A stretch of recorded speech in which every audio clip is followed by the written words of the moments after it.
La importancia de la ecología. La palabra ecología nació en el siglo pasado, denominada la rama de la biología, que estudiaba el modo de vivir de los animales y las plantas y sus relaciones con los seres que los rodean.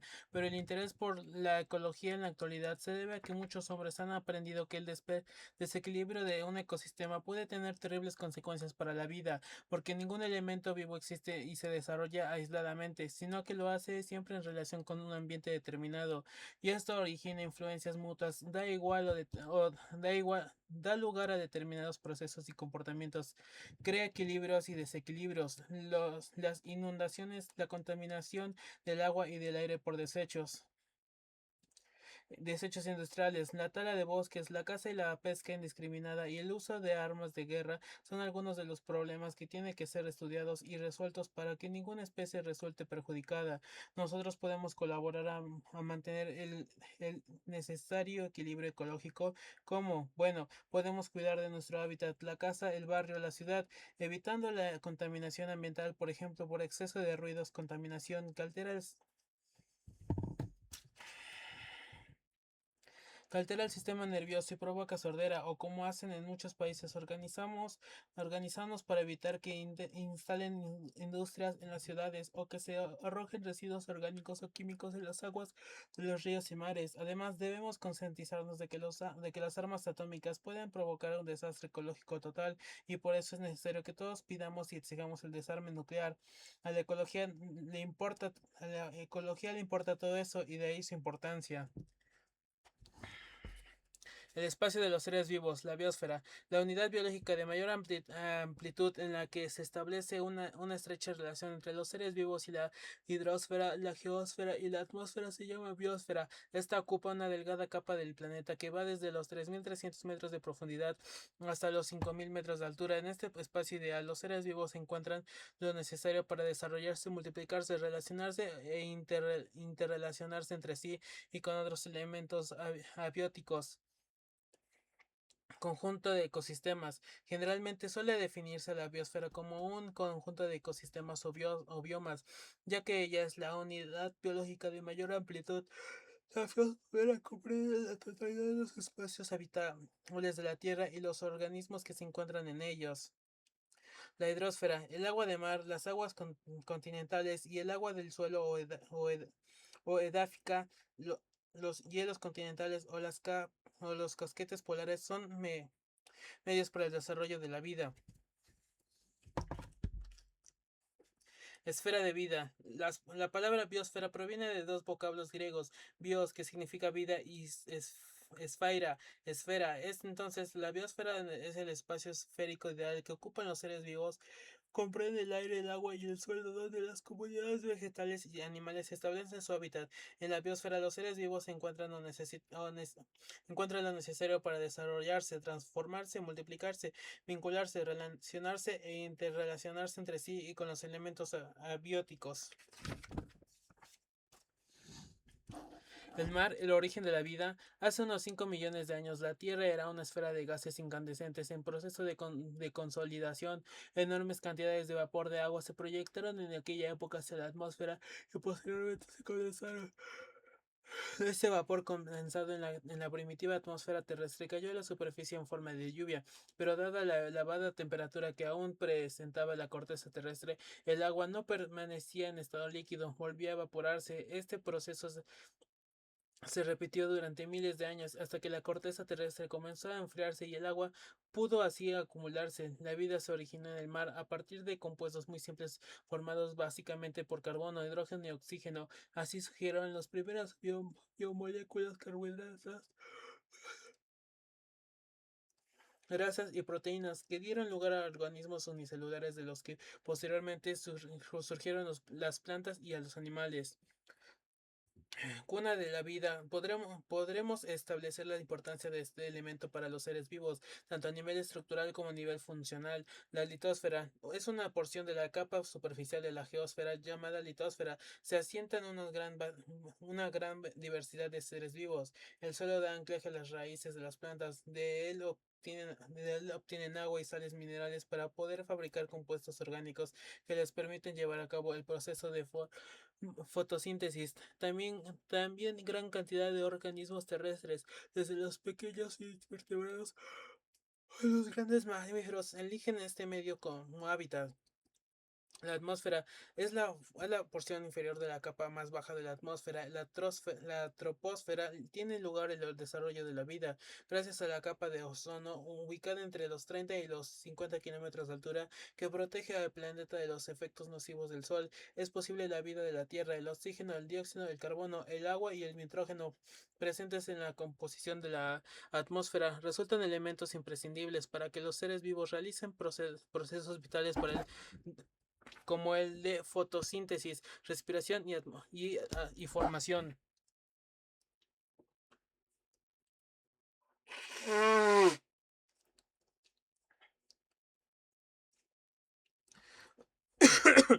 Formación de proteínas. Además, el agua atmosférica, producto del ciclo del agua, contribuyen al mantener el equilibrio hídrico de los ecosistemas. La vida y sus propiedades, los seres vivos. Nuestro planeta está poblado por millones de organismos distintos. Algunos conforman simples estructuras, otros alcanzan un grado de complejidad sorprendente. Aquellos que representan semejanzas estructurales y funcionales pueden agruparse en grandes categorías llamadas especies. A su vez, estas especies se agrupan en estructuras mayores llamadas reinos. En la actualidad se agrupa a los seres vivos en 5 reinos distintos. Vamos a conocerlos. Las bases para una clasificación científica. Allá por el siglo XV2, un estudioso inglés llamado John Ray estableció un concepto básico para clasificar los distintos organismos que pueblan el planeta. Esta palabra clave fue especie y la definió como el conjunto de seres vivos procedentes de ancestros comunes que se parecen entre sí y son capaces de cruzarse entre ellos, dando lugar a nuevos individuos. Un siglo más tarde, el botánico sueco Carlos de Linneo y el investigador inglés Charles Darwin realizaron sistematizaciones más específicas de los vegetales, el primero y de los animales, el segundo ya en este siglo, en 1969, el biólogo norteamericano Whitman Kerr profundizó aún más estas clasificaciones y estableció que los seres vivos podían agruparse en 5 reinos distintos. Para ello, primero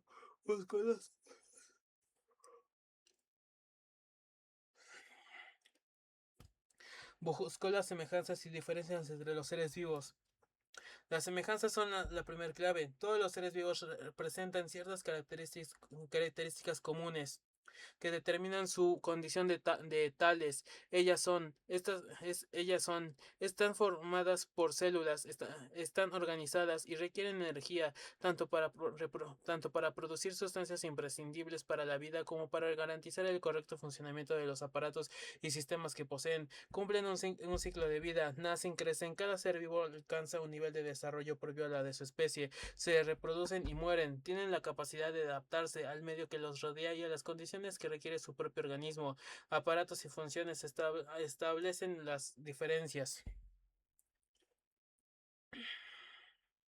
Así como las semejanzas entre los seres vivos definen su condición de tales, para poder establecer una clasificación entre ellos es necesario determinar diferencias. Estas están pautadas por las características específicas que poseen cada ser vivo. Así, por ejemplo, no todos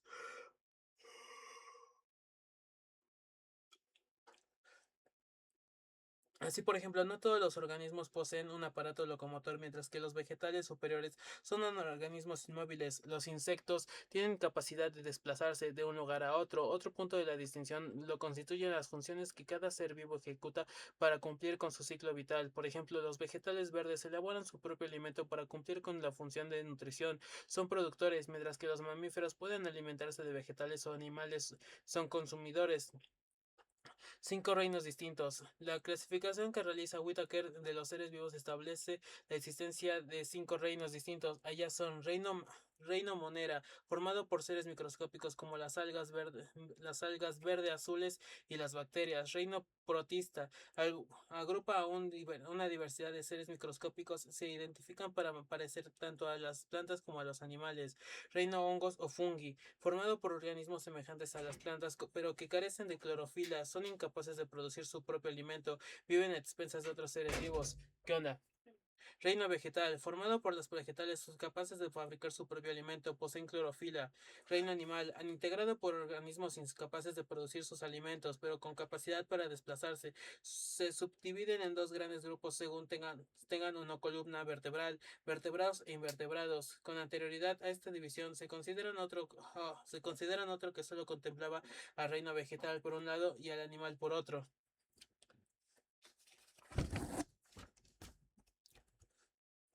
Oh, boy.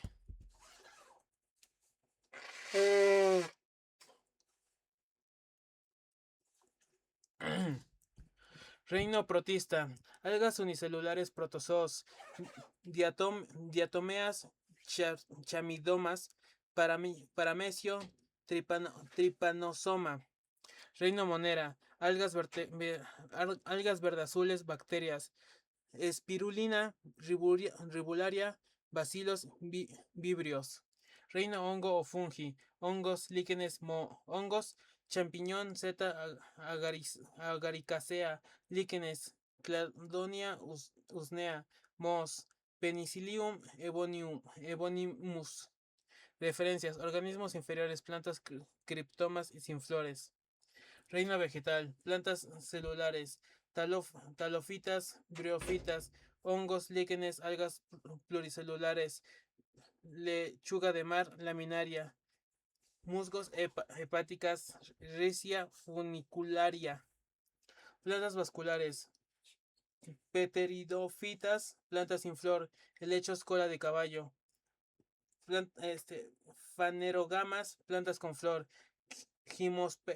Gimospermas, pino, cedro, acurácea, sí, angiospermas, dicotileneas, monocotiledóneas, ceibo, rosa, poroto, maíz, lirio, orquídea. Reino animal.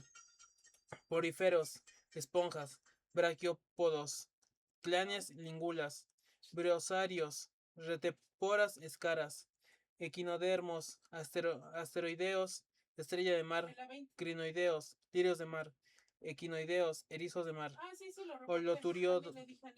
holoturioideos, pepinos de mar,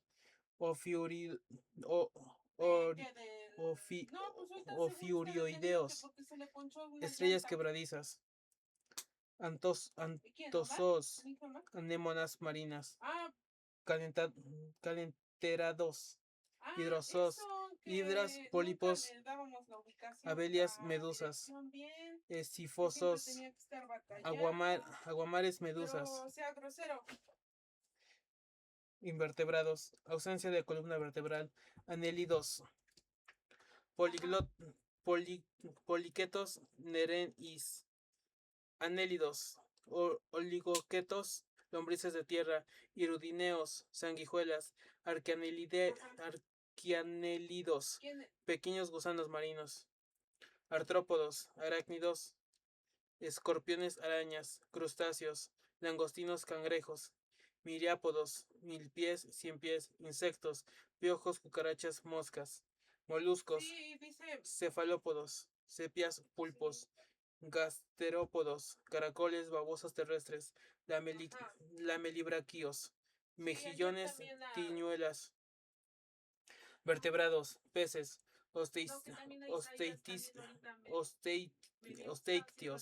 anguilas, esturiones, condrictios, rayas, tiburones, anfibios, apodos, cecílidos, uródelos, tiritones, salamandras, anuros, sapos, ranas, reptiles, saurios, salamandras, tritones, quelonios, tortugas terrestres y acuáticas, cocodrilos, caimanes, ofidios, pitones, púas, culebras.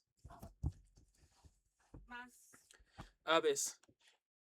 Gaviformes, colimbos, esfeniciformes, pingüinos, procellariformes, albatros, pelicaniformes, pelícanos, alcatraces, siconiformes, garzas, cigüeñas, anseriformes, patos, cisnes, falconiformes, anguilas, cóndores, galliformes, gallinas, perdices, gruiformes, rascones, grullas, caradriformes, chorlitos, chozas, columbiformes, tórtolas, palomas, citasiformes, loros, guacamayos, cuculiformes, cucos, correcaminos, estriligiformes, mochuelos, lechuzas, caprimulgiformes, chotacabras,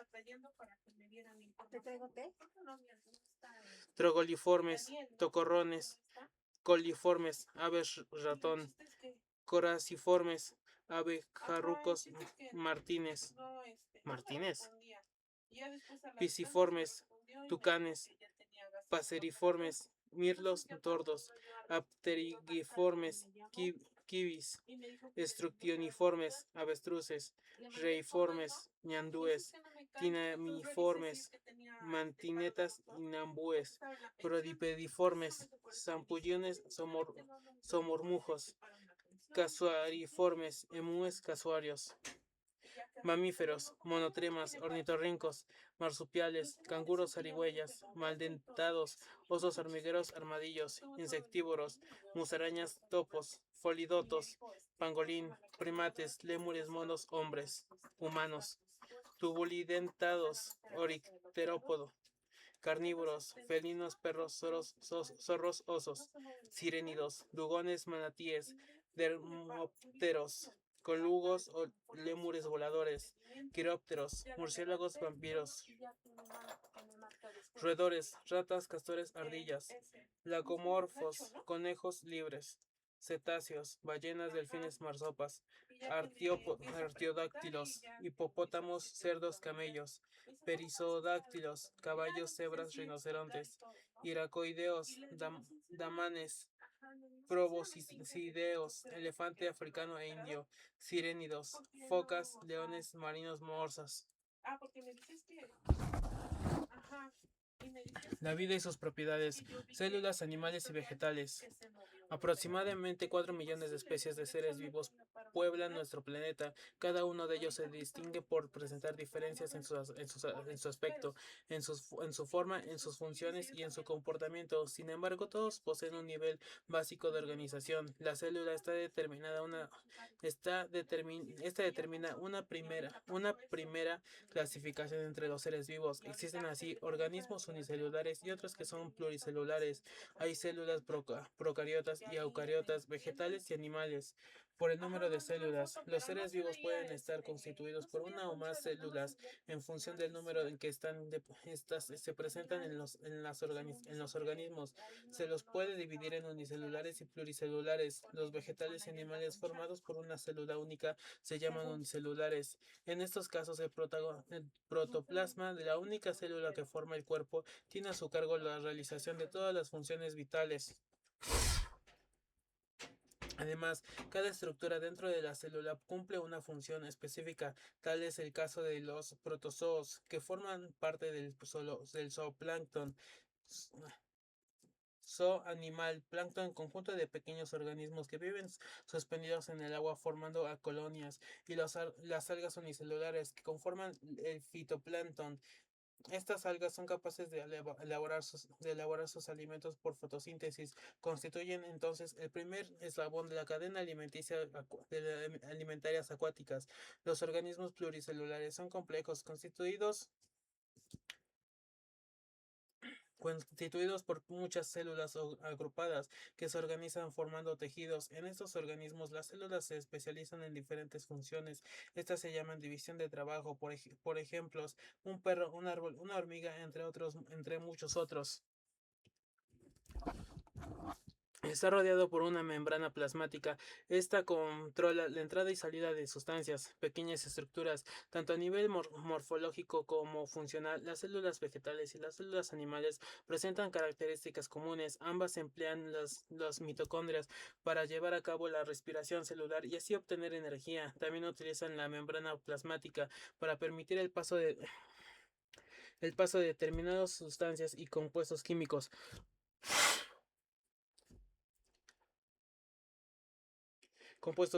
hacia el interior o el exterior. No obstante, notamos a simple vista que los vegetales y los animales son diferentes, lo cual se se debe a que sus células presentan diferencias. En general nos llaman la atención los colores, los vegetales verde, rojo, verde, amarillo, etcétera. Los mismos se deben a la presencia de pigmentos característicos de dicho reino, como ser la clorofila.